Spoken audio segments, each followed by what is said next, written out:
Hello and welcome to U.S. Cricket Daily, the podcast covering all things Major League Cricket. I'm Peter Della Penna, and joining me today is Deputy Editor of The Cricketer magazine and the author of Evita, Burn Down Our Pavilion. It's James Coyne. James, welcome to the podcast. Well, what a welcome. I wasn't expecting that. I genuinely didn't know that plug was coming, so that's fantastic. Well, why wouldn't it? This is an award-winning piece of cricket lore right here. Yeah, thank you.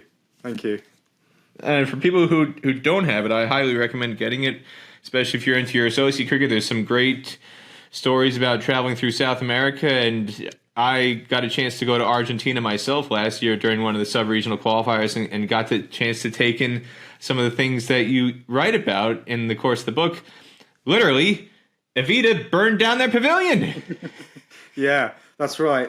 Well, we think so. The Buenos Aires Cricket Club. I mean, Belgrano is still standing, and that's one hell of a place to watch cricket, isn't it? With the sort of tower blocks all around you, and in the middle of a sort of suburb of Buenos Aires. That's the one that I always say to everyone, you must go there. You know, if you go to Argentina, you have to go to the Belgrano Athletic Club, and that's still there now, and it's still the sort of hub of cricket in Argentina. So, yeah, amazing book. It seems so long ago since I wrote that, but yeah, hopefully still some relevance for people in there. So we'll talk about plenty of other things with James, but before we continue, I want to remind everybody that we need to thank our sponsor, Clyde Hill Publishing, and its book imprints, Clyde Hill and Pulley Press, which are dedicated to founders, innovators, thinkers, and tinkerers everywhere. Pre-order our book on the rise of Major League Cricket in America at ClydeHillPublishing.com. And don't forget to follow U.S. Cricket Daily on Instagram, X, and TikTok. And you can watch our episodes on YouTube. Just search U.S. Cricket Daily. And if you want to reach out to us to give feedback on anything James is going to say in this interview about Evita burn down our pavilion or anything else to do with U.S. Cricket, MLC, and the podcast, email us at hello@uscricketdaily.com. Now, James, last time I saw you, it was face-to-face, but a different face-to-face. It was in the flesh. We were there in New York at Nassau County International Cricket Stadium for the T20 World Cup. What did you make of the T20 World Cup, especially at the New York venue in particular? Well, I mean, I could only really speak to that one because that was the only one I went to, but I was there for the duration of that. I mean, I thought the sort of logistical side of it and the stadium itself, the actual, I'm talking about from an attendance point of view, apart from the fact they didn't have any shelter, I thought, logistically it was fantastic. It looked great, the fans seemed to have a good time there. Obviously, they paid a lot of money in a lot of cases. And I couldn't fault the sort of security operation from my point of view. I thought the police and all the other security staff were very polite. I didn't have any problems personally. Obviously, the pitch was I don't know if I can swear on this podcast, but it was terrible, wasn't it? Hey, James, this is the HBO version of podcasts. Unfiltered. You can say what you want. Okay, well, I was going to say show, but I don't know if that's a British term or Americanism, but I'm going to use it anyway. It won't get lost in translation. Okay, right. And it did get sort of slightly better during the week, and then by the time we got to that last game, India-USA, it was terrible all over again. But, it was quite interesting, actually, because my sort of last act there was pretty much interviewing Sarab Netravalkar, and you, I think, made the point on social media that we'd gone from the point where people were skipping the India press conference to go and speak to Sarab Netravalkar. And yet he's still tearing it up in MLC, isn't he? So that's quite heartening in a way. But yeah, I mean, I had a great time there. There was a lot to sink your teeth into as a journalist. Obviously with the pitches, I mean, that just added a whole new element to it. It was the story early on in that leg of games. And yeah, it was something strange about being in a cricket tournament and having helicopters flying over endlessly, and you're walking through the park thinking, is this really worth it for cricket? What are we doing here? This is a cricket tournament. But it was. Let's put it this way: when it was first announced that New York was going to have the tournament, I thought, I've got to be there. It's something new, it's something different. It could be a landmark moment for US cricket. It's a real shame that the stadium is being taken down. And that they aren't using it in some form, although you may have more update on that than I have. And obviously we've seen the fallout this week with a couple of ICC officials as well. So possibly as a result of some of the things that went on there. So it was a high stakes decision. I said that at the time when it was announced. They had to get the pitch right, and I'm afraid to say they didn't quite get the pitch right. But logistically, I think they do deserve some praise for pulling off the other side of it, because that was quite impressive. Well, even on day one, I think one of the things that stood out for me was, and I'm not trying to denigrate anybody, but there was an awful lot of backslapping going on in the press box and in the media center amongst ICC officials. I mean, the fact that the thing had been able to go off for the first match between South Africa and Sri Lanka, and you had so much that went into it in a short amount of time. It was the most impressive part was the condensed finite amount of time that they had to get everything up and ready from what was essentially just an empty plot of parkland. And you talk to the locals, you talk to the neighbors in the community and restaurants and hotels and just citizens, and they were saying that it shocked them because they live there and they could see, you couldn't miss it. I mean, for anybody who didn't go out to Nassau County, it was impossible to not see this thing going up. I mean, when you drove by the entrance to Eisenhower Park, which for people who haven't been there, it's a huge park. You've got 3 golf courses there. You've got a lake. You've got this big memorial for Dwight Eisenhower, and it's a war memorial aspect. And you've got a big ice hockey rink that the New York Islanders, the NHL ice hockey team, uses as their practice facility. You've got an Olympic swimming pool, which was kind of in the background of this aquatic center behind the stadium. And then you've got all sorts of baseball and softball fields elsewhere and soccer fields. So it's a huge park, gets a lot of use. And it's something that hugs the Hempstead Turnpike there. And it's a very frequent used and driven area, so everybody's going to be driving by this daily, and you would be blind not to see this monstrosity going up seemingly out of nowhere. And that was one of the most impressive things. And so you had a lot of ICC officials who, once the first ball was bowled, oh my God, I couldn't tell you how many people were, again, backslapping, congratulating each other. It's so full of praise and so full of pride. And then the pitch it was like, oh, one of the most important things, we kind of forgot about making sure that was as high quality as everything else here. But I think that shows you, sadly, the different... as a cricket fans, we care about the pitch. We know how important it is. Not just the pitch, but the outfield to a degree as well. Because the fact that it was only a 4-block square meant that, unlike on a 12-block, 14-block square in this country where the ball travels rapidly off the used pitches, this one just died in the sort of virgin turf. So there's that as well. And they got the boundary sizes wrong as well because they thought the pitches would be better. So cricket fans care about the pitch. Damien Hoff, I'm sure, cared. He did everything he could, and it's one of those things where you're loath to criticise Damien Hoff because I'm sure he did everything he possibly could in the time he had to do the best he could. This is a highly regarded groundsman, but maybe it was just too difficult a task to pull off, But unfortunately, the people who run cricket care more about eyeballs, they care more about the spectacle than they do about the pitch, don't they? And I suppose it shows different priorities in cricket. We all know how important it is to get that right, and that's one thing that the pitches in the MLC, from what I've seen, have been pretty good. And they have had that balance of scoring 160 to win a game, 170, whereas in New York it just wasn't. You can't have T20 games being won by a team scoring 115. It's just ludicrous. Well, and there was literally a turf war going on at the venue. You talk to people there. I'm not sure what you heard about this, James, but talking to some people I got a chance to interact with on the ground, and you mentioned Damien Hoff and what he was trying to get to, and my understanding is that he was encountering difficulties trying to get access and prepare things he wanted to in the way he wanted to, not just with the square, but you mentioned just as importantly the outfield. The outfield was a huge issue, and you had literally a turf war between warring factions in terms of how low do we cut the grass? What is the appropriate length to cut it? And there were people who were familiar with cricket and not familiar with cricket who were trying to pull rank and call the shots, and that didn't help matters.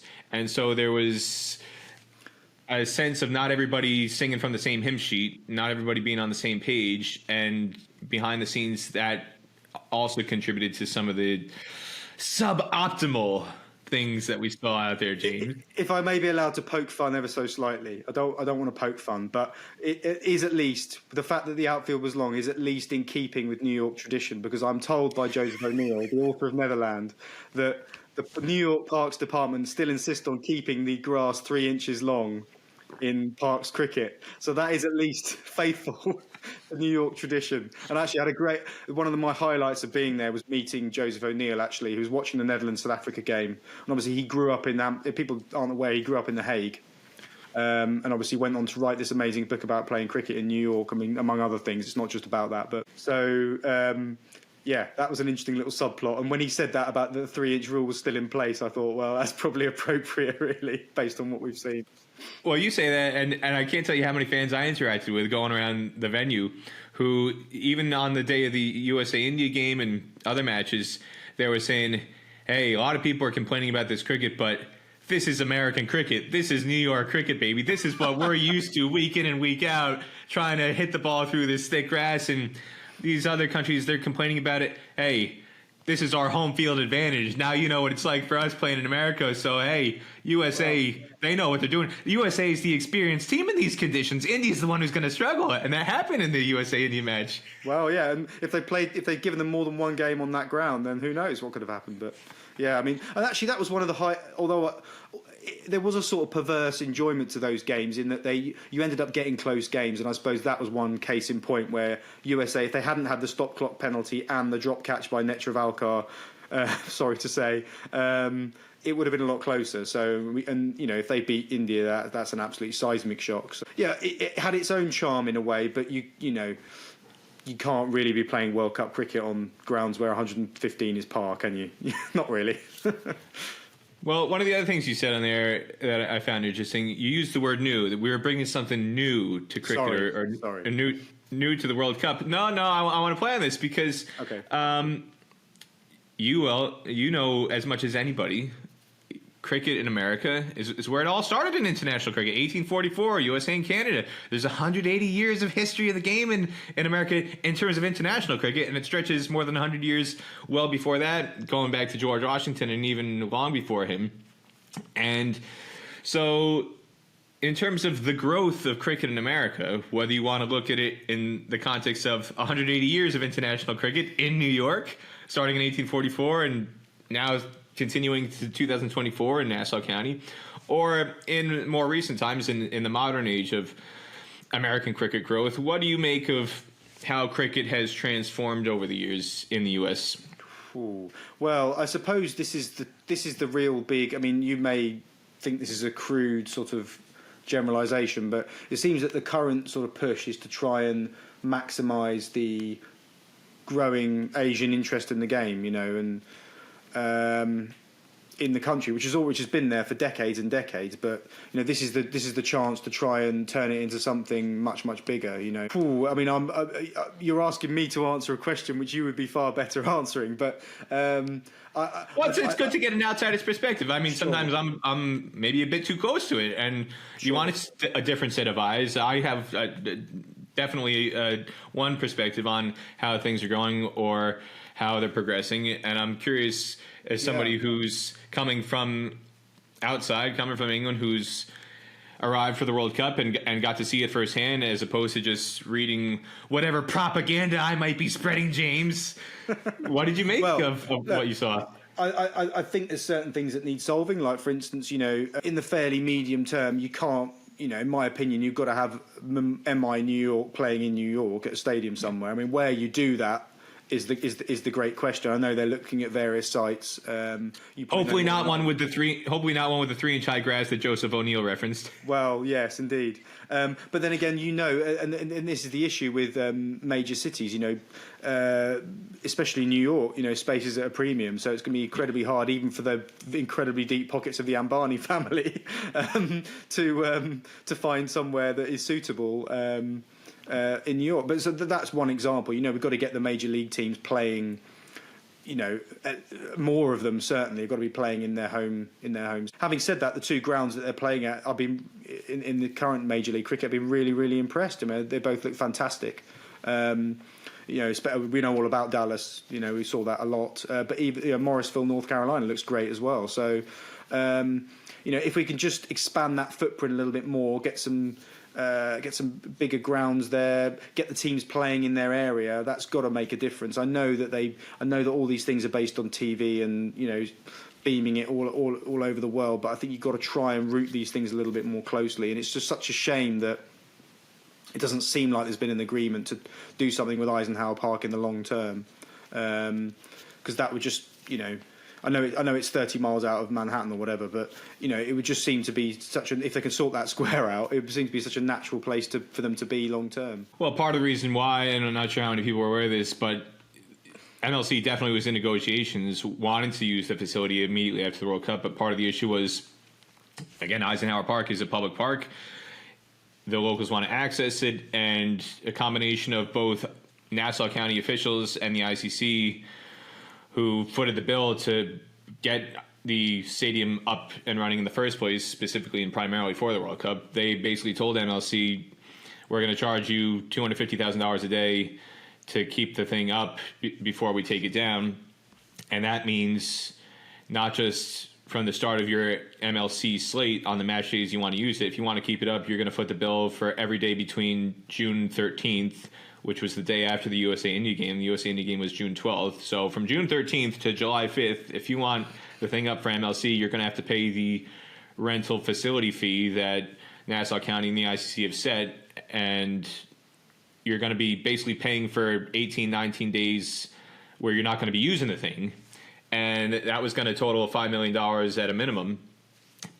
And that's just even before you get to actual match days where you want to use it. And in terms of the financial element to it, it just made no sense whatsoever from a fiscal standpoint to keep it up. And that was really the biggest stumbling block. And it's a shame, because I think on the back of the World Cup, you would have had really healthy crowds coming out to New York. And I don't know if they would have filled up 34,000 people, but on weekends in particular, there's no reason why you wouldn't have had people coming out to support it, because the local community, at least from my vantage point, they did embrace it. It wasn't necessarily people coming in from out of town in large numbers like you do see at times in Florida, where Florida, the venue in Lauderhill, has had a notorious reputation as you have to schedule games on weekends there, because everybody's going to be flying in from New York and from Chicago and Los Angeles and Texas. You're not getting many locals there, whereas New York,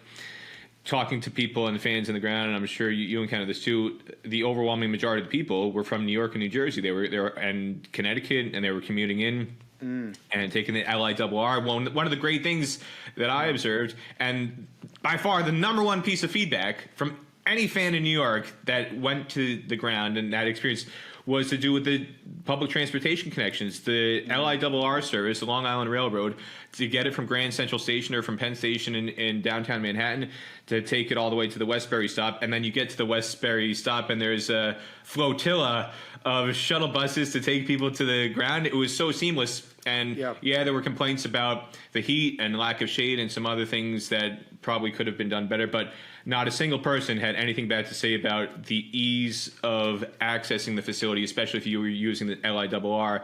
And so it wasn't just the people in Long Island. You're getting loads of people from Manhattan who would have come out, and I have no doubt they would have done the same if MI New York had been able to play some games there. I've got to say, the Long Island Railroad, I absolutely loved it. Obviously, it was my way getting in down to Manhattan and Brooklyn when I went downtown. But also, I fell in love with it, really. And I went for a couple of times to the Westbury Station because I was staying not too far from there. And I had an amazing moment as a British journalist where I was encouraged to film people coming on and off the buses. Now, you live in Britain, you know the chances of being encouraged to film something by officials. I don't think that would be happening. And people were incredibly helpful, incredibly polite. And after I'd done sort of half an hour's filming of fans coming on and off and what have you, I said, "Oh, thanks for looking after me." And then the guy turned around and he said, "No, you guys look after us." And I thought, again, no one would ever say that about the media in the UK. So I had wonderful interactions there. And as you say, the shuttle, obviously took the shuttle buses a couple of times down to the fan entrance from the station, and it was seamless. And that's what I meant when I said the logistics were fantastic. That sort of planning behind it was very, very good. And that was done incredibly well. And I think the Long Island Railroad and all those companies that were involved deserve a lot of credit there. And, Brucey Blakeman was absolutely beaming most of the times when he walked around the stadium. Great character. And he seemed very happy with the way it all went off. And again, another example, just he was incredibly happy to talk to the media, whereas, sometimes it's like trying to get blood out of a stone with officials in this country. So I was quite impressed. I was pleasantly surprised on a number of levels of that sort of thing, is all I'm going to say. Yeah, Bruce Blakeman, he, for those of you who don't know, he was the Nassau County executive. He was basically the main politician who was responsible for signing the agreement to get Eisenhower Park in line with the World Cup and have the stadium built there for the T20 World Cup. And yeah, he had a large security presence around him too, but they were all friendly. You mentioned the bus officials and the people at the Westbury stop were encouraging you. And I think the first time I saw you in the media box in New York, I pulled out my phone and I was showing pictures of the police horses and other police and security personnel that I had taken pictures with. That's right. And you and Timothy were like, "You took pictures of that? You're allowed to? Like, are you sure? What are we doing?" I say, "Hey, this is America, baby. First Amendment. You can take pictures of whatever you want in public space."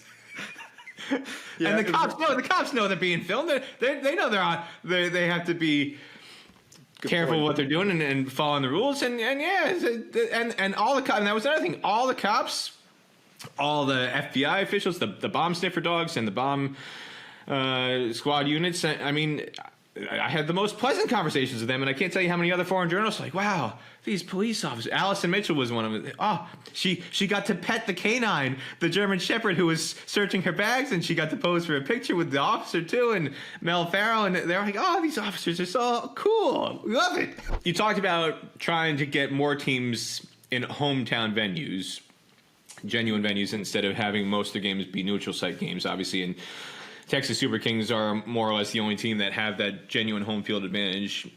Looking at Season 2 of MLC, what are the other things that stick out for you in terms of areas where they've really done a great job heading into Season 2 and throughout Season 2? And what are some of the areas that you think still could be improved?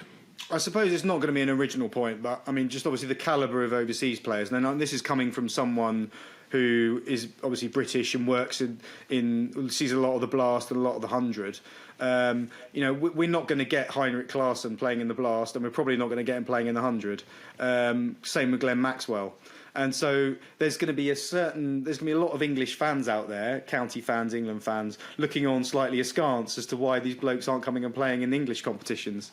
And so exactly. That does give you a slight idea. Obviously they've shelled out for these players, and obviously it does have a slight feel like ILT20 because there's more overseas players. It does have a slight feel of being part of the sort of slightly never-ending circus of players going around the world. And not so many local players playing, but obviously there are local players playing and doing pretty well. I think in the long term it would be nice to see more local players in the side, that ratio change slightly. I'm sure you'd agree with that, but I suppose that may be something that happens incrementally. I don't think it's something you can just change overnight. But I mean, the calibre of overseas players in general has been very, very strong this year, and obviously Cummins being the most obvious name. You look at Washington Freedom's side. I mean, Janssen, obviously Netravalkar's, US qualifier, but Ferguson, Maxwell, Hussein. I mean, this is a very, very strong any franchise team would bite your hand off to get them in the side. So, they're obviously operating under different rules than other franchise tournaments, but that's obviously very strong. And as I say, the pitches have been pretty good from what I've seen. And the facilities are good. It'd be interesting to see how they hold up over the course of the tournament as we get into the second half. Will they get more tired? That's the nature of cricket squares.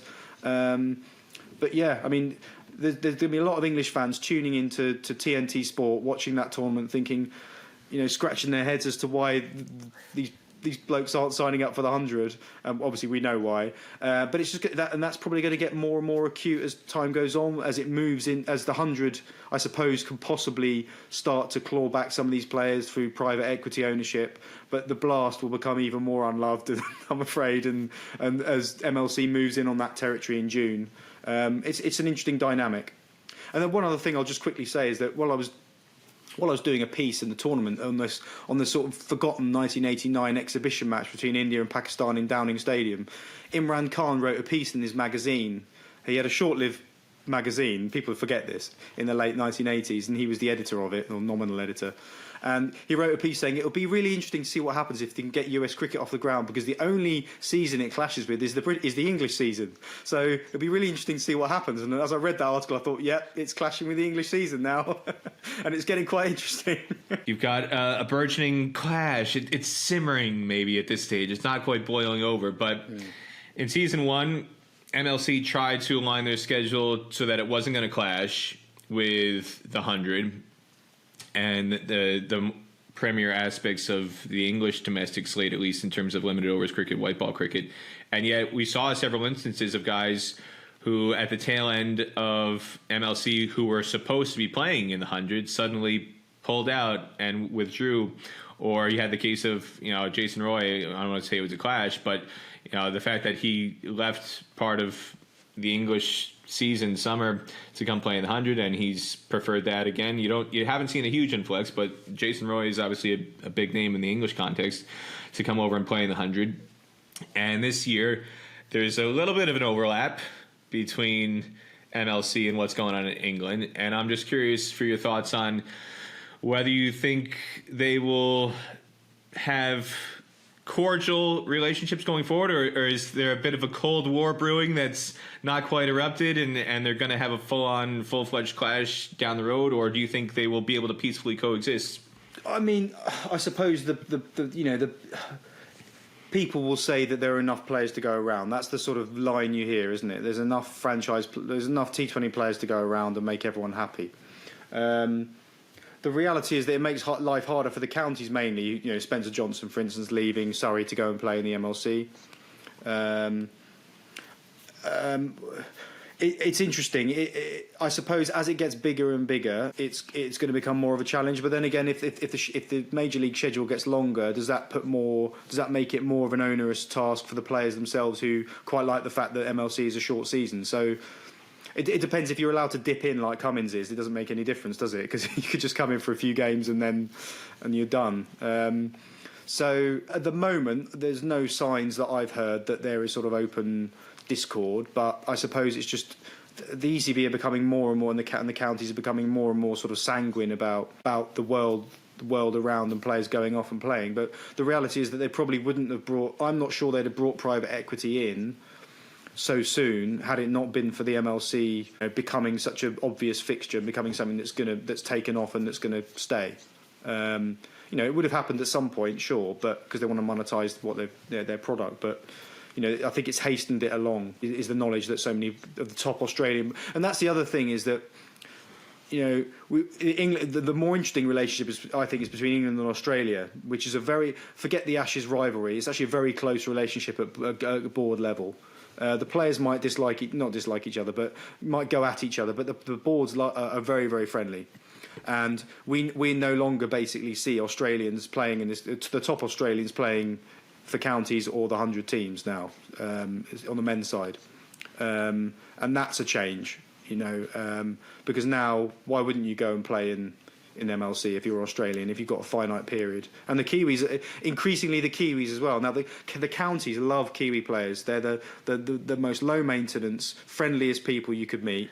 Massive stereotype there, but the counties love signing Kiwis, and even the top Kiwis now are going and playing MLC. So it has made life more complicated, I think, for English teams. Now you talked about the need for venues to be built in home cities. That's still priority number one, but we already have heard rumblings from Vijay Srinivasan, one of the co-founders of the league and the CEO of MLC, who's already given interviews and quotes saying he's looking at expansion and adding 8 teams or 10 teams, making it an 18-10 team competition, adding 2 or 4 teams, and that would obviously stretch out MLC. Following up on what you said, do they want to keep it condensed? Do players like it because it's only 3 weeks and they can fit it in around their other commitments? Or if you stretch it out and make it a full double round robin schedule, obviously that's going to stretch it into 2 months, potentially 3 months, could take up the whole summer. And as part of that, it's talk of expansion. So where would you want to see new teams base themselves if you saw teams had an opportunity to expand? What cities do you think would be best fits for new franchises, and whether or not they're a good fit? What city would you want to see James have a franchise? Because I always ask this question, and I said I don't care if there's a facility or not. Las Vegas, get a team in Las Vegas, make something happen there. Well, I mean, if money was talking on its own, I'm sure it would do. I mean, I know some of the reasons for it not having a team. It does seem a massive oversight not to have one in Florida. I mean, it just seems very strange. And I understand the complexities behind the Lauderhill Stadium, that some of which you've sort of alighted on there, but you've got to have a team in Florida.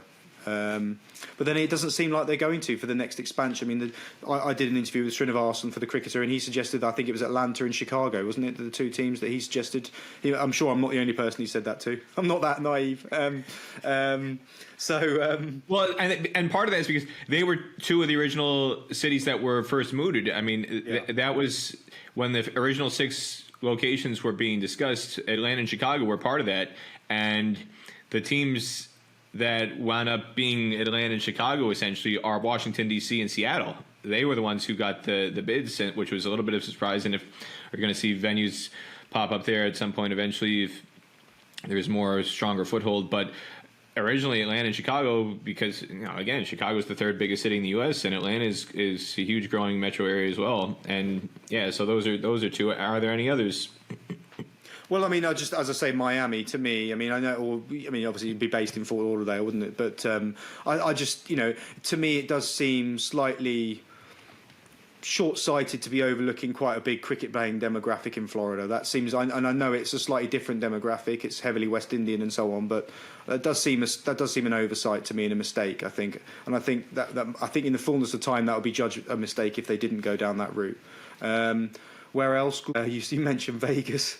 I mean, they've already got LA and California, haven't they? So, I don't know really. I'll be slightly flummoxed. I mean, is there anywhere in the Midwest that could have one? I mean, Omaha, Nebraska, baby. That's where I first learned my cricket.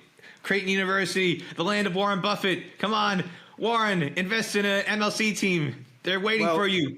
Get Berkshire Hathaway involved as an owner.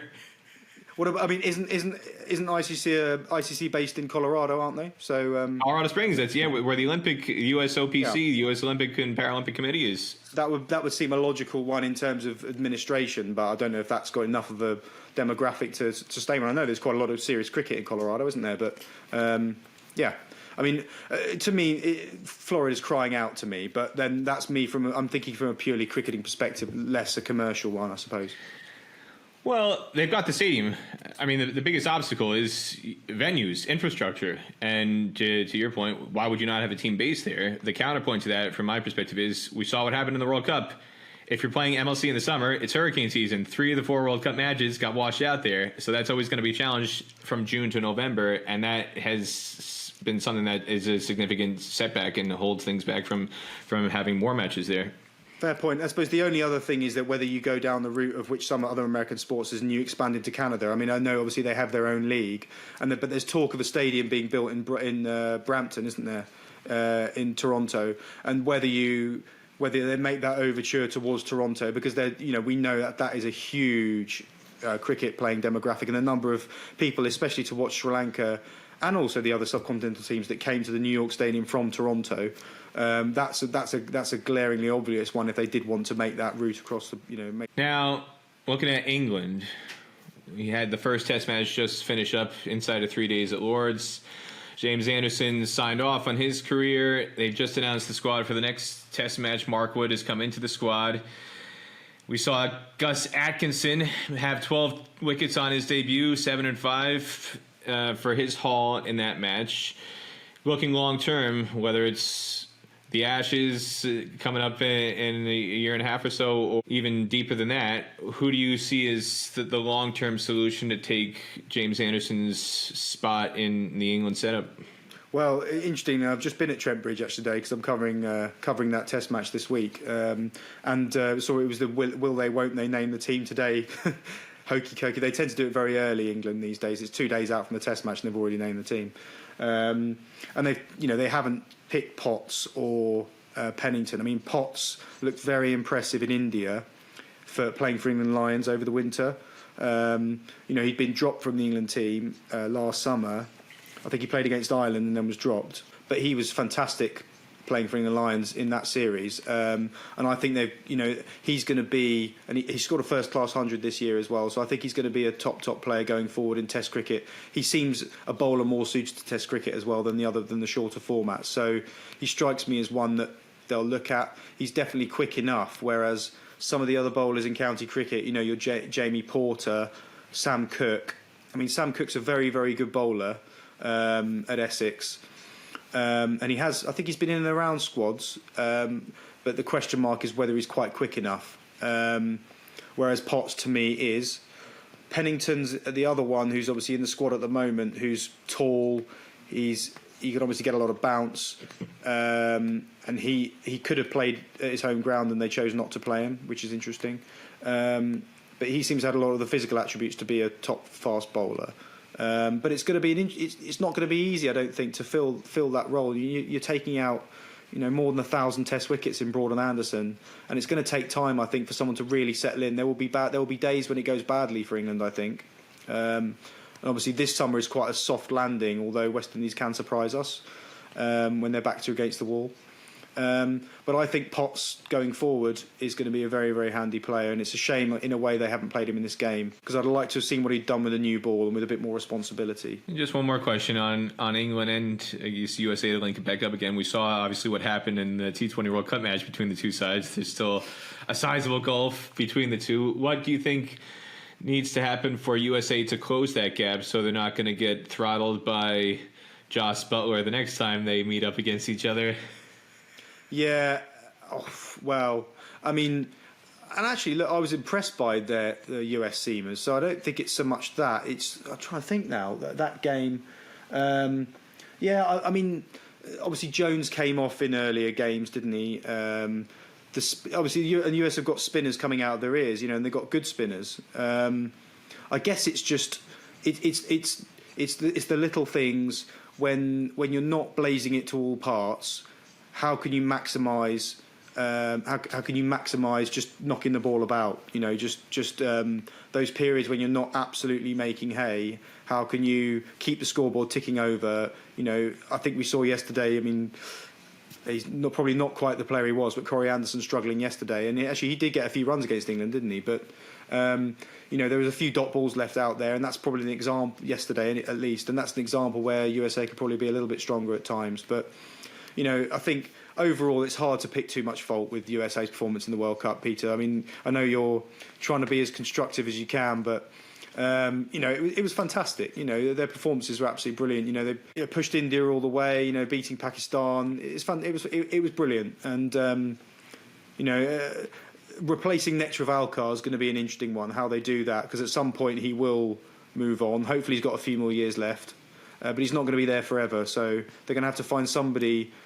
And I think, as you see in associate cricket all over the world, pace bowling is the area where it's not quite at the level of the full member nations. And obviously Ali Khan's quick, but that's going to be the challenge for the US is producing top fast bowlers. Obviously spinners, that's less of a problem because biomechanically and all the fitness work is not quite as important there. That's where the full member nations really make their difference felt, I think. Well, we'll be keeping an eye on that over the next couple of years because, as you said, it's Sarvan Netravalkar and Ali Khan both in their early 30s now, so they'll make it to 2027 in the 50 over World Cup, but how much longer beyond that will be something to keep an eye on going forward. And James will be keeping his eye on MLC in the US and also England. As he said, he's going to be covering the Test match, and you can follow James's coverage at the Cricketer magazine. And also, a reminder, everybody, get a copy. Evita burned down our pavilion. Magic stuff from James Coyne. It's got a forward by Sir Tim Rice. Sir Tim Rice, big-time cricket fan. He's not just somebody who wrote award-winning songs with Elton John for The Lion King, among other things in his career. He loves his cricket, and James and he made wrote sure Evita. He wrote "Don't Cry for Me, Argentina," so that's why we had to ask him. So. Oh, there you go. Yeah. So, James Coyne, thank you so much for coming on US Cricket Daily. Thank you so much, Peter. It's been an absolute pleasure. You're a true gent. Thank you so much. And we thank all the listeners for tuning in as well to US Cricket Daily. And don't forget to subscribe, follow us, and rate us on Apple and Spotify. And if you want to get in touch, drop us an email again at hello@uscricketdaily.com if you have any questions about the interview with James Coyne or anything else on the podcast to do with MLC and American cricket. That's all for this episode. Thanks again for tuning in to US Cricket Daily.